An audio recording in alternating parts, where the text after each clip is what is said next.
আসসালামু আলাইকুম। আমি একটু চাল কুমড়ার শাক, মিষ্টি কুমড়ার শাক সব আগে থেকে সিদ্ধ করে রেডি করে রেখেছিলাম।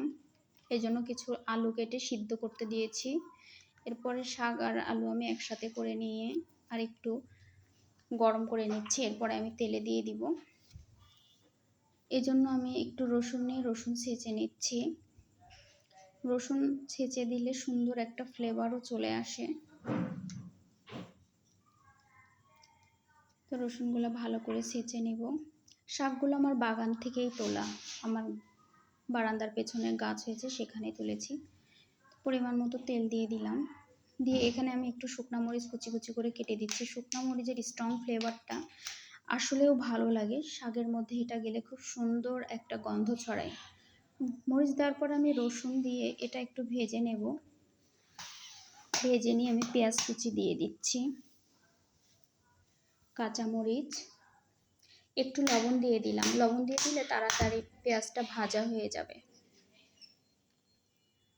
পেঁয়াজটা ভাজতে ভাজতে আমি শাকটা এখানে পাশে নামিয়ে রেখেছি। এই তো আমার পেঁয়াজটা ভাজা হয়ে গেছে,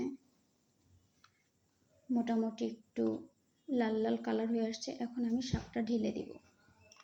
শাকটা ঢেলে দিয়ে আমি ঢাকা দিয়ে দেবো, যেন শাকের যে একটা বাগার দেওয়ার গন্ধটা যেন বাহিরে না যায়। একটু পরে আমি ঢাকনাটা সরিয়ে নেড়ে নিচ্ছি। শাক ভাজির কালারটা আসলে আমার কাছে সবুজ সবুজ থাকলেই ভালো লাগে।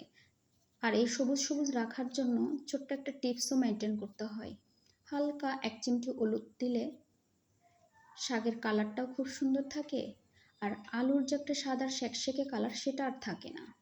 এই তো আমার শাক ভাজিটা হয়ে গেছে, এখন নামিয়ে নেব। আমার রান্নাঘরটাও অনেক গোছানো নেই, তবে আস্তে আস্তে গোছানোর চেষ্টা করব। এখন বিদায়, আসসালামু আলাইকুম।